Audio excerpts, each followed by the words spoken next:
What's up, y'all? It's Annabelle with That Good Shit, and I am here with Elujay, Big J.Robb. AKA Jems. On the day of the release of your new album, yes, sir. how are y'all feeling? Relieved, but also excited.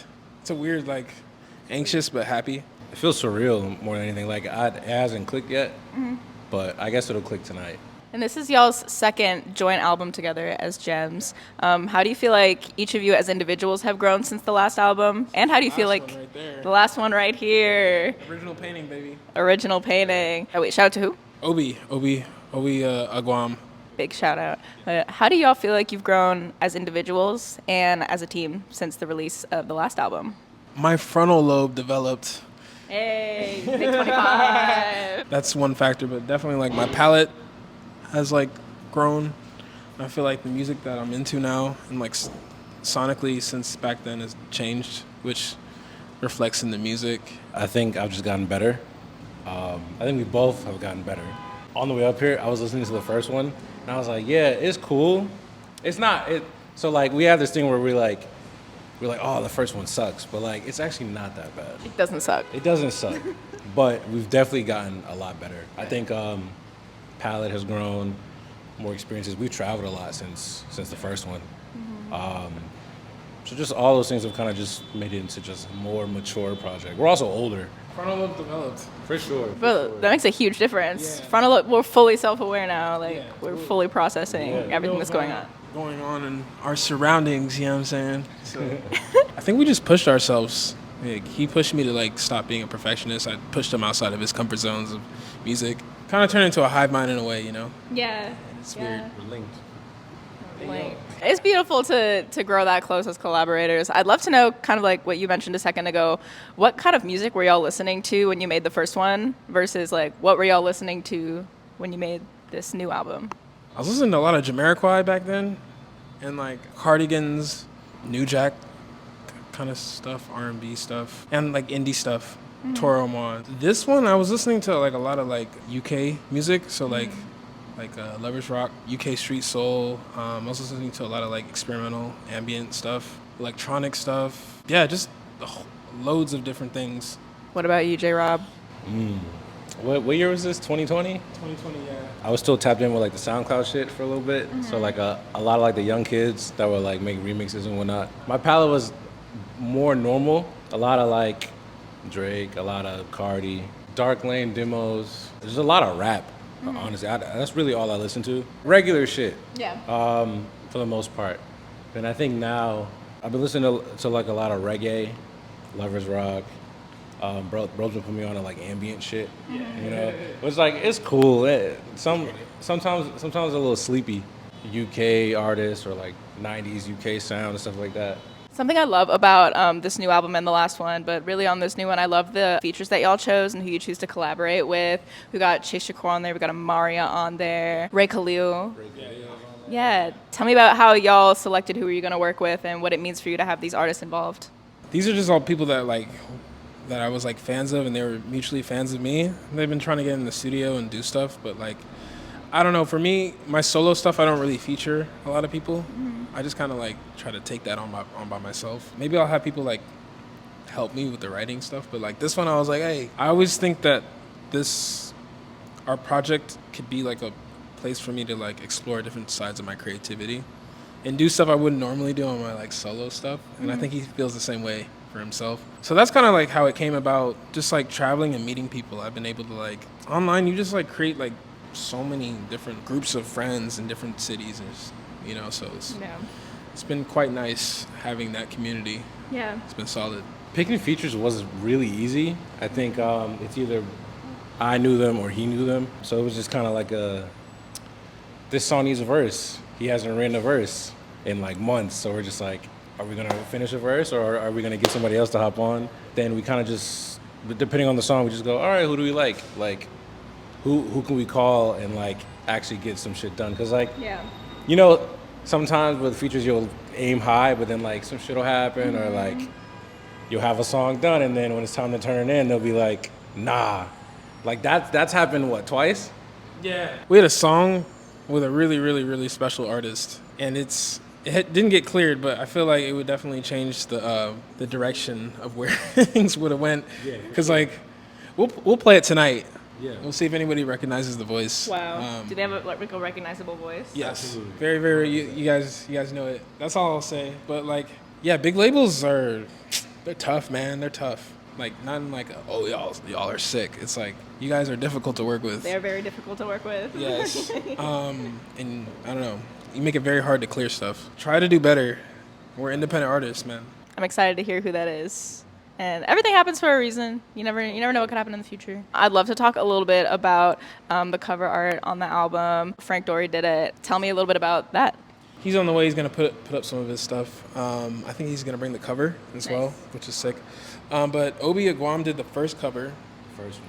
Our dear friend. For me, I just wanted to work with people that I felt like were forward, black thinking artists. I love the way that people curate their rollouts when they like include people that are like-minded on the same wave. Like Solange does that a lot. She includes like a lot of like visual artists and people that are like, directors, whoever it is that are very, very forward thinking. And I kind of like want to continue that tradition. How long can we keep the dollar in the black community? You know what I mean? So let's keep that going, especially if you're dope and you're doing something that's like experimental or next level. Like I don't know. I feel like we should all try to figure out a way to lock in. Shout out Frank, man. He's the GOAT. Frank is one of my like favorite visual artists too. I was really excited to see him do y'all's cover. Like I think it looks so cool. I love all the colors. I would love to know, as collaborators and as friends who work closely together, what's your favorite thing about each other? Go first. I like how this guy will just like sit at the computer for hella long and he won't show me what he's working on, and I'll come back and it just sounds crazy. And I think he's just like bullshitting, but he like actually he locks in, you know? He's not one of those producers where he like gets up like every like 10 minutes, checks his phone. He like really locks in. His focus is like when he's locked in, he locks in. So I appreciate that. I don't like working, so when we have to work, I do it. Sit down and get it I done. do it the best the way I can so I can go home. Yeah. This guy right here, I think he's a real talent, and I appreciate like just his perspective of music. You know, he's really not like he has a lot of knowledge about music. He's also a producer himself. Yeah. Like all his solo shit he makes usually alone, or sometimes will call me to like help with some shit. I think having a partner who knows a lot about the music process, not just writing, which no offense to writers, you guys are important too, but it's a little easier when you have somebody that can be like, oh, let's add a little synth and make it do this specific thing, and then I can go and do it. Or sometimes when I'm away, like if I'm gone, he'll like take it and just throw some random shit in there, and I come back tomorrow like, what the hell is going on? It's fire though, so I'm like, all right, cool, like we can make it work. Do you think y'all will make a third project after this one? Yeah, of course. I think we're gonna take a bit of time and kind of do our own like projects. He has like various other collaboration projects. I just have like I'm working on my solo one, which I've been working on for like 3 years. So just gonna kind of fall into that a little bit. I think this will be a very nice stepping stone into the future of our careers. So Definitely. I would love to hear, you were talking about this Airbnb story. What happened in the Airbnb? We had just finished our deal with our label, Drink Some Water. Shout out Drink Some Water, you guys are great. Shout out Nigel, Big Ed, love y'all. Daria, the GOAT. she's over there. Hi, Daria. So we just did the deal. They're like, all right, cool, go finish the project. We're like, all right, bet. Like, so I flew out to Oakland because that's where he was at the time. I booked like this really nice Airbnb because I'm like, okay, we need space to record. By the Lake Merritt. By Lake Merritt. Booked it. It was for like a week. I get there. I let the people know. I'm like, yo, by the way, I'm gonna just let you know right now. Like, we're gonna be recording, filming, stuff like that. They were really chill, super. They were for it. They're like, bro, what's your Instagram? Like, they follow me and shit. They still do? I don't know, but like, yeah. So like, before they let me book it, they're like, well, let me hear your shit. And then so like a whole like 20 minutes go by, they're like, yeah, your shit's gas, bro. Yeah, book it. I was like, all right, cool. I get there, I start setting up. He comes the next day, we set up, whatever. There's this neighbor that they share a driveway with. They didn't privy me to like all the details of like the neighbor driveway ship. I mean, I'm not gonna call her a Karen, like, you know. I will call her a Karen. You know, like if you come home from work, somebody's in your driveway, I get it. She could have handled it a little bit better. That's all. She comes over, she's like, "Yo, move your car," but also like sick, like blah blah blah. I don't know if it was you or me. We're just like, yeah, we're staying at Airbnb. She's like, "Oh, cool." Turns out it's not their house. Like the people that rented it, they have like a landlord. So They just moved in too. they just moved in like literally the week. 2 weeks prior. Wow. So like the lady ran and snitched to the landlord basically. She kept coming by every day too, like trying to be like, "Yo, what's up?" Like blah blah blah. And then one night the host called me. He's like, "Yo, I'm hearing like there's a party or something like that." I'm like, "Bro, there's like 4 people here." Yeah, it was like the I don't driveway's know. packed out. I don't know what you're talking about. It's 4 people here. No one's even in the driveway. Basically, the lady was just like running her mouth to like the landlord, everybody, just like, "Get these people out of here." But then she came over the same night and she's like, "Yo, I just want to clarify, like, you know, I'm not like trying to start issues." I'm like, "I didn't even know you did anything, but you're snitching on yourself." Long story short, landlord comes by the next day. While he's gone, I'm like in the crib, and then I just hear like a truck pull up. I'm like, "Oh, he's outside or whatever." Then the host calls me. He's like, "Yeah, so you guys gotta leave by 8 a.m. tomorrow." He called me at like 9 o'clock. Nice. I'm like, "All right, cool. I'll pack up my shit." And then that same day, this guy went to the bathroom and like, just, I don't know what happened. All the shells fell off the wall. It was like, yo, it was like the worst thing that could happen. All the shells fell off the It wall. was crazy. Like bunch of ceramics broke and shit. Oh my god. It got kind of like I spilled wine on this like this family heirloom. Like Yeah, nah, Like- it was bad. I'm a cat for real. Yeah. Like I'm on some bullshit sometimes. You're knocking everything over. Yeah, I was. Yeah. That wasn't cool. But I don't know. You got to go out with a bang sometimes, you know. Hey, if they're gonna do like that, you might need to knock a couple things over just to like even the score. Maybe. I was stressed a little bit though. I was like, "Fuck, my review, bro, my review." Yeah, he was fucking Like, stressing, Your I- Airbnb dog, review. like, you They're know the what- ones who fucked up though. Why would they I give know. you a bad review? Well, no. So he texted me later. He was like, "Bro, let's just not say anything about anything at all." I was like, "All right," because he's like, "Bro, I'm gonna get kicked off Airbnb because like it's not my spot." I was like, "You got more things to worry about," but I was like, "I'm cool if you're cool," so we just left it at that. Nice. You know. Yo, if you're watching this, Shout your, out to your you, bro. house is sick, man. Yeah. Like he had like a Victorian house, like 3 stories.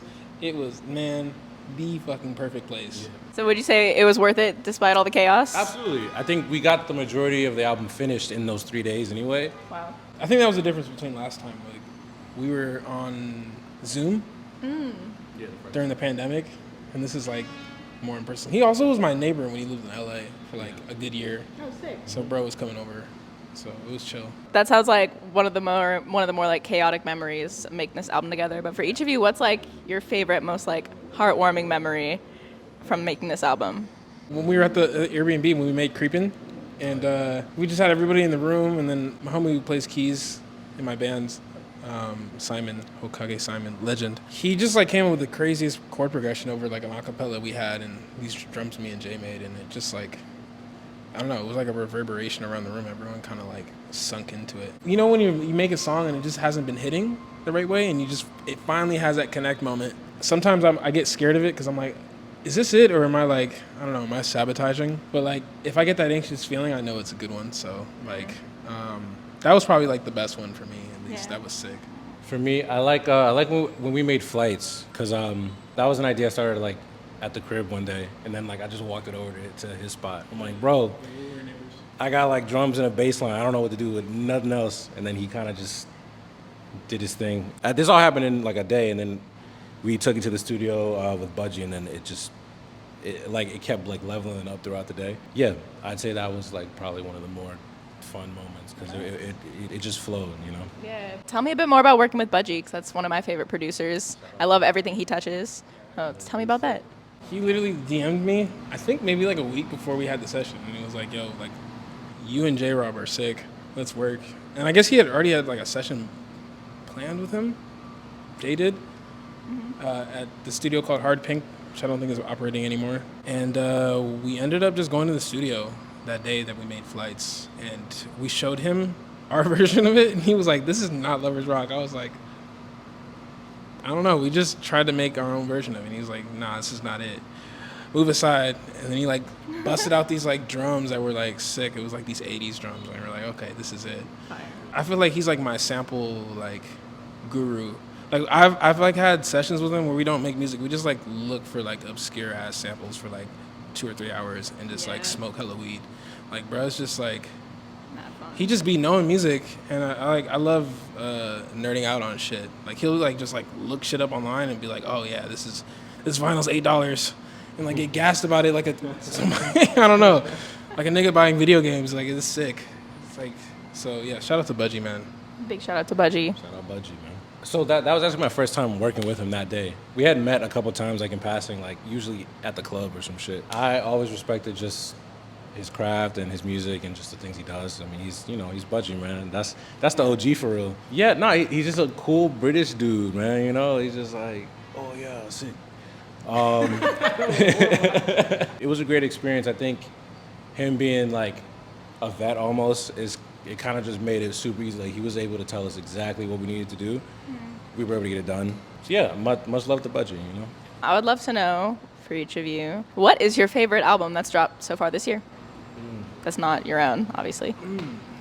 I think it dropped this year. I don't know when Burning Desire dropped. Was that this year? I think that was last year. That was last year? Yeah. If that's last year, then fine, whatever. Shout out Mike. Mike's great. I love Mike. Shout out to Mike. Did the Tony Seltzer shit come out this year? Pinball, absolutely. Here we go, Pinball. Pinball, yeah. That was Yeah. That's the correct answer. Yeah, there we go. I'll probably have to go with OK Kaya. She dropped an album, I think, like last week. It's pretty good. Okay. I like Tendai. He dropped a new record, dude from UK. McGee's album's sick. Our album too. Absolutely. Hell yeah. What is your favorite fictional character? And what would their favorite song on your album be? Does it have to be one that like exists or something I made up? Wait, what do you mean? I be making up like fictional characters in my head. Maybe like a fictional character that like someone out there knows exists. My friends know exists. Sure. Yeah. Tell me about your imaginary friend. His name is the Smooth Puma. Ooh. No, let me actually think about an actual fictional character. Probably the fucking Archer. He's funny as shit. I feel like his favorite song would be BMW. He'd just be like in the car just like slapping that shit. A girl he's seeing, and she's like, turn it down. And he has it like full blast. What's the tall red worm shit from Smiling Friends? I forget bro's name. I feel like he'd like fucking Mashup, most likely, you know? He seems like a really vibey worm, you know? Yeah. I'm gonna throw in another one. Samurai Jack. He would have liked Slow Dance. Yeah. Unreleased one that was supposed to be on the record. Couldn't get cleared. I could just see that in like the cartoons of him just like slicing shit. I don't know. Yeah. You gotta hear it to like get the reference. I'll have Jay play it tonight, but yeah. Shout out to Samurai Jack. He was fire. And the last thing I want to ask y'all is, for those people watching out there who haven't heard the album yet, what's the ideal, perfect conditions for the first listen? How should they listen for the first time? What should they be doing? I feel like the album's like a, not quite evening, not quite night, but what is that, dusk? Yeah. I feel like it's definitely like a dusk. You're in the whip, you're driving like a little fast, very loud. It's kind of got like a dark tone, but like, it's not like sad, you know what I mean? It's got grit. And I think just the sonics overall, it makes for a nice drive. I think you just need to be on the go from anywhere from like 5 to 7. But like specifically in the whip, like you just need to be sliding somewhere. Yeah. Like, that's Is there any specific type of car that you think would be perfect for the first listen? shit, man. A goddamn Corolla. Toyota Corolla, 5 to 7 p.m., Word. going above 70 miles per hour. The craziest sound system, like in a bad way. We're just Shake like the windows. We're just sounds like shit coming out of it. Blow out the speakers. Blew out speakers, you know. Well, cool. Y'all, thank you for your time. So excited for the release of the new album. Excited to celebrate tonight.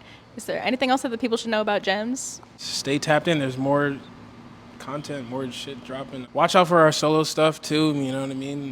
This is just a side proyecto.